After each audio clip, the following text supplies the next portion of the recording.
If you are over 60 and you drink the wrong thing every single day without even realizing it, you could be putting a quiet strain on two small organs that are working non-stop to keep you alive. They never take a break. They never complain. And most people never think about them until something goes wrong. I am talking about your kidneys, and in the next few minutes, I am going to walk you through exactly which drinks may help support them, which ones might be working against you, and one simple habit that almost nobody talks about that could make a real difference in how you feel day to day. Stick with me until the end, because the last drink on this list surprises almost everyone, and I promise it is not what you think. Hey everyone, welcome back to the channel. I'm Bennett, and if you are new here, this channel is all about helping you feel stronger, sharper, and more in control of your health as you move through your 60s, 70s, and beyond. We keep things simple, we keep things honest, and we never chase trends just for the sake of views. If that sounds like your kind of channel, go ahead and hit that subscribe button right now before we even get into today's topic, because I do not want you to miss what is coming next week. It only takes a second, and it genuinely helps this channel grow so we can keep making videos like this one for free. All right, with that out of the way, let's get into it. Your kidneys are about the size of your fist, sitting just below your rib cage on either side of your spine, and most people walk around for decades without ever thinking about them. But here is the thing. As we get older, especially past 60, our kidneys naturally start to change. Blood flow to them can slow down a little. They may not filter waste quite as efficiently as they did when we were 30. This is a normal part of aging, not something to panic about. But it does mean that the choices we make every single day, especially the drinks we reach for without thinking, start to matter more than they used to. The good news is that supporting your kidneys does not require anything complicated or expensive. It often comes down to simple, consistent habits, and what you drink is one of the easiest places to start. Let's begin with the most obvious one, because even though it sounds boring, it deserves to be said clearly. Plain water is still the single best thing you can drink for your kidneys, and there is a reason every doctor, every nutritionist, and every health organization keeps coming back to this same simple answer. Your kidneys rely on adequate fluid to help flush waste products out of your bloodstream and into your urine. When you are properly hydrated, your kidneys do not have to work as hard to concentrate urine, and this can help reduce the buildup of minerals that sometimes lead to kidney stones. Now, I want to be careful here, because hydration needs are different for everyone, especially after 60. Some people take medications that affect fluid balance. Some people have heart conditions. And some people already have reduced kidney function, where drinking too much fluid can actually be a problem rather than a solution. So please do not take this as a one-size-fits-all instruction to chug a gallon of water a day. Instead, talk to your own doctor about what amount of fluid makes sense for your specific situation, and use that number as your guide. For most healthy older adults without fluid restrictions, sipping water steadily throughout the day, rather than drinking large amounts all at once, tends to be the gentlest approach on the body. Now here is something a lot of people do not realize. Thirst becomes a less reliable signal as we age. Your body's thirst mechanism naturally becomes less sensitive over time, which means by the time you actually feel thirsty, you may already be running a bit low on fluids. This is one reason why so many older adults end up mildly dehydrated without ever realizing it, and mild dehydration over a long period can put extra strain on the kidneys because they have less fluid to work with when filtering waste. A simple habit that helps here is keeping a glass or a bottle of water somewhere visible on your kitchen counter, by your favorite chair, next to your bed, so you are reminded to sip throughout the day rather than relying purely on feeling thirsty. Moving on to something a little more interesting, let's talk about herbal teas. Many herbal teas are naturally low in the substances that can be harder on aging kidneys, like excess sodium or added sugar, while still giving you that warm, comforting feeling of drinking something flavorful. Chamomile tea, for example, is gentle, caffeine-free, and many people find it relaxing, especially in the evening. Hibiscus tea has also become popular in recent years, and some smaller studies have looked at its relationship with blood pressure, which matters because healthy blood pressure and healthy kidney function are closely connected. When your blood pressure stays in a normal range, your kidneys do not have to deal with the extra wear and tear that comes from consistently elevated pressure pushing through those delicate filtering structures. I want to be honest with you, though. The research on hibiscus tea and blood pressure is still developing, and it is not a replacement for any medication your doctor has prescribed. Think of teas like this as a pleasant addition to a healthy routine, not a magic fix. Let's talk about something that confuses a lot of people, and that is cranberry juice. For years, cranberry juice has been marketed heavily for urinary tract health, and there is some genuine science behind certain compounds in cranberries that may help prevent certain bacteria from sticking to the walls of the urinary tract. However, here is where I want you to pay close attention. A lot of cranberry juice on store shelves is loaded with added sugar, sometimes more sugar than a can of soda. And that added sugar is not doing your kidneys any favors, especially if you are also managing blood sugar levels or prediabetes, which becomes more common after 60. So if you want to include cranberry juice in your routine, look for unsweetened versions, or dilute it with water, and treat it as an occasional addition rather than a daily large glass. The marketing on the bottle and the reality of what is actually good for your body are sometimes two very different things, and I think it is important we talk about that honestly here. Now let's talk about something that might surprise you, and that is lemon water. A glass of water with fresh lemon squeezed into it is refreshing. It is simple, and some research suggests that citrate, a compound found in lemons, may help reduce the risk of certain types of kidney stones by binding to calcium in the urine in a way that makes stone formation less likely. This does not mean lemon water prevents all kidney problems, and it is not a cure for anyone who already has kidney disease, but as a low-calorie, low-sugar way to make your water more enjoyable to drink consistently, lemon water is a genuinely solid choice for most people. The key word there is most. If you have a history of certain digestive issues like acid reflux, the acidity in lemon might not sit well with you, so listen to your own body and adjust accordingly. Let's shift gears and talk about vegetable-based drinks, particularly low-sodium vegetable juices and homemade vegetable broths. Many older adults enjoy a warm cup of low-sodium vegetable broth, especially in cooler months, and this can be a comforting way to stay hydrated while also getting a small amount of nutrients from the vegetables used to make it. The important word here, and I cannot stress this enough, is low sodium. Regular canned broths and many bottled vegetable juices are absolutely loaded with sodium, sometimes containing nearly a full day's worth of sodium in a single serving. High sodium intake makes your kidneys work harder to filter and balance fluid levels, and over time, this added workload is exactly the kind of thing we are trying to avoid as we get older. So when you are standing in the grocery store looking at broths or vegetable juices, take a moment to actually flip the container around and look at the sodium content per serving. It takes 10 extra seconds, and it could make a real difference in how much strain you are putting on your kidneys without even realizing it. Speaking of things to watch out for, let's have an honest conversation about dark colas. Many dark colas contain phosphoric acid, which gives them that distinct flavor, but regularly consuming high amounts of phosphorus from sources like this has been linked in research to changes in kidney function over time, particularly when kidney function is already reduced. On top of that, regular dark colas are often packed with sugar, and even the diet versions, while lower in sugar, still bring that phosphoric acid along with them.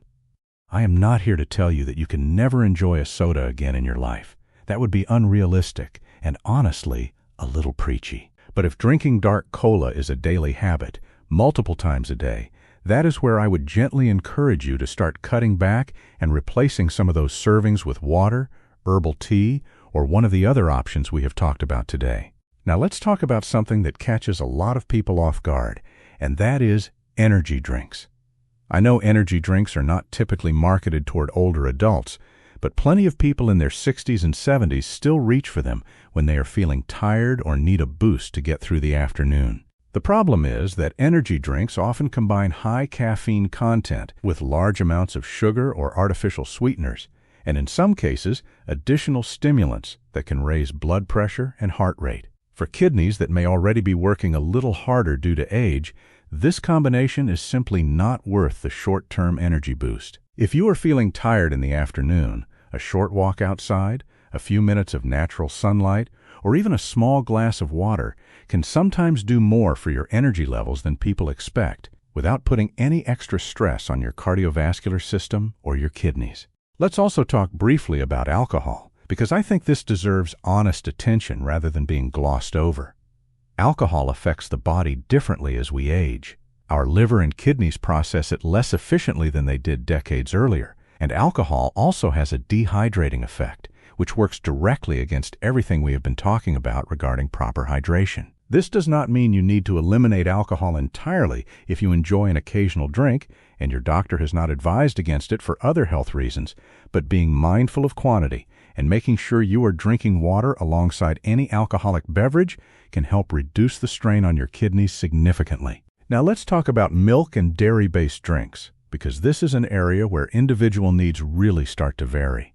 Milk provides calcium and protein, both of which are important nutrients as we age, particularly for bone health. However, for people who already have reduced kidney function, managing protein, phosphorus, and potassium intake from dairy becomes more important, and this is genuinely a conversation to have directly with your doctor or a renal dietitian rather than something to guess at from a video. For most older adults without diagnosed kidney disease, moderate dairy intake as part of a balanced diet is generally fine and can be a nutritious addition to your day. The lesson here is that what works for one person's kidneys may not be the right choice for someone else, which is exactly why personalized guidance matters so much more than generic advice once we are talking about specific health conditions. Let's bring it back to something simple and positive and talk about coconut water for a moment.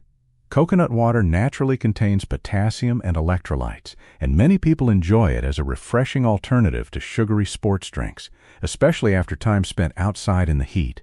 For people with healthy kidney function, coconut water in moderation can be a pleasant, hydrating option. However, and this is important, if you have been told by your doctor that you need to watch your potassium intake, which is common for people with certain stages of kidney disease, coconut water might actually work against you rather than for you because of its naturally higher potassium content.